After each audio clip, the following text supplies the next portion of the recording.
Hey guys, मैं हूँ शीरीन और स्वागत है आपका मेरे यूट्यूब चैनल पर। आज हम एक्सप्लेन करने वाले हैं कोरियन ड्रामा हार्टबीट के एपिसोड नंबर 8 को। तो एपिसोड के स्टार्टिंग में हायुन गिरने वाली होती है और वैम्पायर भैया जाकर उसे पकड़ लेते हैं। वैम्पायर भैया को भागते हुए दोशिक ना देख इसलिए इन्हें दीदी दोशिक को अपने ओर खींच लेती है। इसके बाद हम वैम्पायर भैया को देखते हैं जो तबीयत खराब होने की वजह से वही सो जाते हैं। अब हेयुन और दोशिक से इन्हें दीदी माफी मांगती है क्योंकि वैम्पायर भैया ने बहुत ज्यादा गड़बड़ कर दी थी। इसके बाद हेयुन और दोशिक यहाँ से चले जाते हैं। इन्हें दीदी को वैम्पायर भैया के ऊपर बहुत ज्यादा गुस्सा आ रहा था। अब हम दोशिक को देखते हैं जो वैम्पायर भैया को भागते हुए देख चुका था। अब हम अगले दिन सुबह का सीन देखते हैं जब वैम्पायर भैया हॉल में ही सो रहे थे। उठने के बाद वैम्पायर भैया को सब कुछ याद आने लगता है और उन्हें पछतावा भी होता है कि कल रात को उन्होंने कितनी ज्यादा रायता फैला दिया। अब वहाँ इन्हें दीदी भी होती है जो वैम्पायर भैया को डांट लगा देती है। वैम्पायर भैया बोलने लगते हैं हेयुन इतने प्यार से मुझे खाने के लिए पूछ रही थी तो मैं उसे मना नहीं कर पाया। तो इन्हें दीदी गुस्से में बोलती है आज से तुम्हारा इंसानों वाला खाना खाना बंद। अब हम वैम्पायर भैया के दोस्तों को देखते हैं और यहाँ मिस्टर कैटमैन भी आ चुके थे। उनके दोस्तों को लग रहा था कि कैटमैन ने ही गोल्ड बार को चुराया है, पर कैटमैन बोलते हैं उन्होंने ऐसा कुछ नहीं किया। संघे बोलता है मुझे मैंशन से आपका बाल मिला था,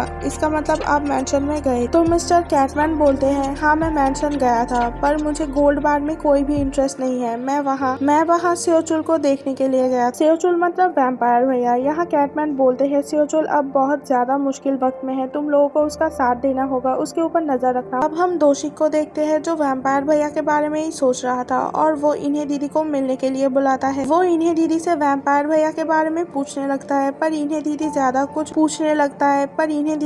कुछ जवाब नहीं देती। इसके बाद दोशिक इन्हें दीदी से बोलता है जब तक मैंशन में रिनोवेशन का काम चल रहा है तब तक तुम मेरे अपार्टमेंट में रुक सकती हो, वो अपार्ट खाली पड़ा रहता है। इसके बाद हम वैम्पायर भैया को देखते हैं जो मीट शॉप में गए थे। शॉप से बाहर आने के बाद वैम्पायर भैया के पास हे उनका कॉल आता है जो उन्हें डेट पे जाने के लिए पूछती और वैम्पायर भैया भी मान जाते हैं। हेयुन ने कहा था क्योंकि वैम्पायर भैया ने उसकी जान बचाई है तो हेयुन उन्हें गिफ्ट देना चाहती है। अब वहाँ इन्हें दीदी भी आ जाती है जिससे वैम्पायर भैया बोलने लगते हैं कि हेयुन ने मुझे डेट पे जाने के लिए कहा है। पहले तो इन्हें दीदी को विश्वास नहीं होता, उसके बाद डेट पर जाकर कोई गड़बड़ मत करना। इसके बाद इन्हें दीदी ने वैम्पायर भैया से कहा जब तक मैंशन में काम चल रहा है तब तक मैं अपार्टमेंट में रहने के लिए जा रही हूँ, क्या तुम्हें भी आना है? तो वैम्पायर भैया बोलते हैं नहीं मुझे नहीं आना, मैं अपने दोस्तों के साथ रह लूंगा। अब हम वैम्पायर भैया को देखते हैं जो इन्हीं के बारे में सोच रहे थे कि उनकी रिफ्लेक्शन इन्हीं की आंखों में दिखती है पर हेयुन की नहीं, जबकि हेयुन उनका पहला प्यार हेसुन की तरह दिखती थी। अब लिमिन हुई हेयुन को कॉल कर मिलने के लिए पूछता है तो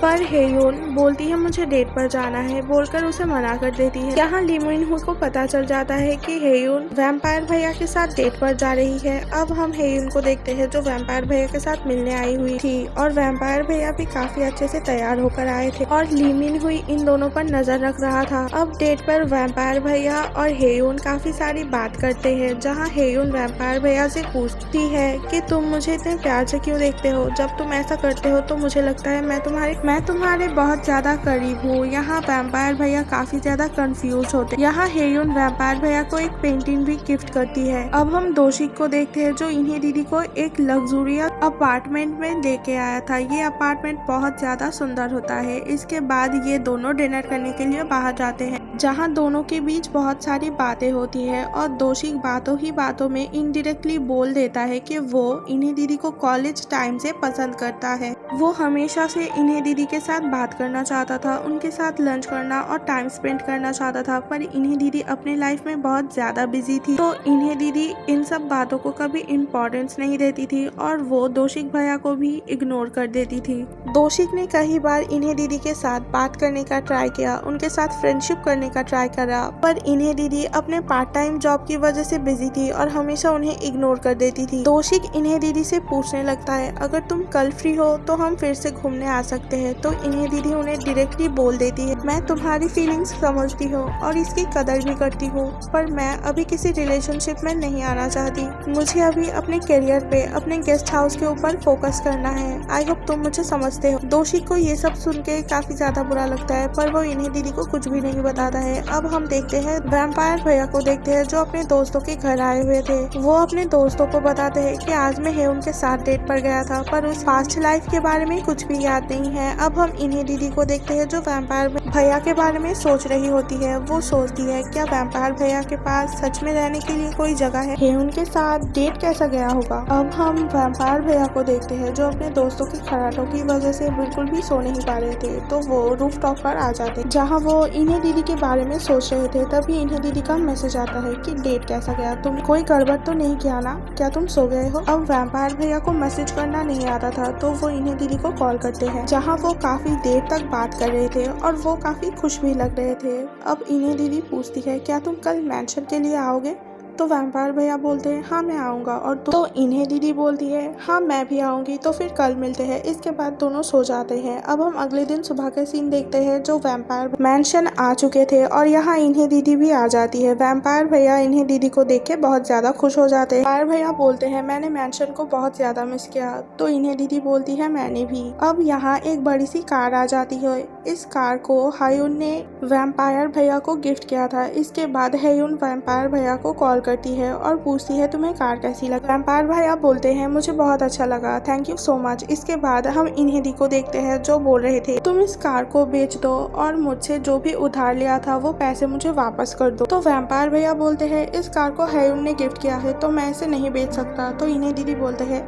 तुम इस कार को रख कर भी क्या करोगे, तुम्हारे पास ड्राइविंग लाइसेंस भी नहीं है और तुम्हारे पास पैसे भी नहीं है कि तुम टैक्स और गैस भर सको। अब वैम्पायर भैया ड्राइविंग लाइसेंस बनवाने के लिए चले जाते हैं जहां वो काफी फनी तरीके से कार चला रहे थे। ही दिन बीतते रहते हैं और वैम्पायर भैया देखते हैं दोषिक और इन्हें दीदी काफी ज्यादा करीब आ रहे थे, पर पता नहीं क्यों वैम्पायर भैया को जेलस फील हो रहा था। अब वैम्पायर भैया को लाइसेंस मिल जाता है, पर वो काफी प्रेशर के साथ गाड़ी चला रहे थे और इन्हें दीदी को भी डर लग रहा था। यहाँ काफी दिन बीत चुके थे और शेडेड वेसिस अब एक गेस्ट हाउस में बदल चुका। शेडेड वेसिस को रेनोवेट करने के बाद ये बहुत ज्यादा सुंदर लग रहा था। मैंशन का नाम शेडेड वेसिस गेस्ट हाउस रख दिया जाता है।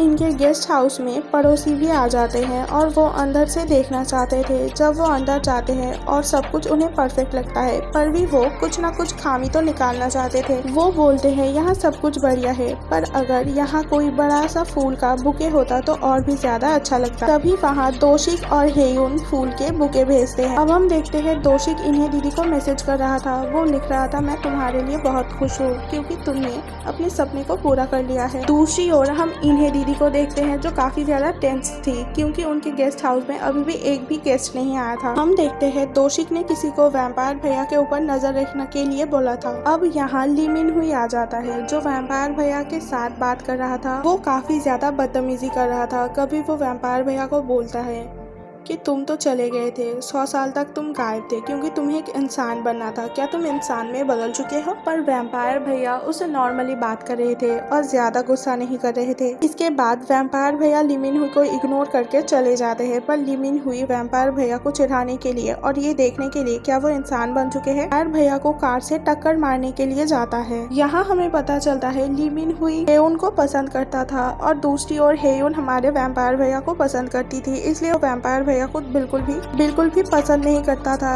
इनफैक्ट वो दोनों तो दुश्मन थे। अब ली मिनहुई वैम्पायर भैया को टक्कर मारने के लिए आ रहा था, तब वैम्पायर भैया को पता चल जाता है। तो वैम्पायर भैया अपने हाथों से इस कार को रोक लेते हैं और ये कार हवा में उड़ने लगती है। इसका मतलब ली मिनहुई को पता चल गया था कि वैम्पायर भैया अभी भी एक वैम्पायर ही है। दूसरी ओर इस सीन को दोषिक के सेक्रेटरी भी देख लेता है और वो काफी ज्यादा शॉक हो जाता है। ये सब कुछ दोषिक के कार में लगे हुए कैमरे पर भी रिकॉर्ड हो रहा था।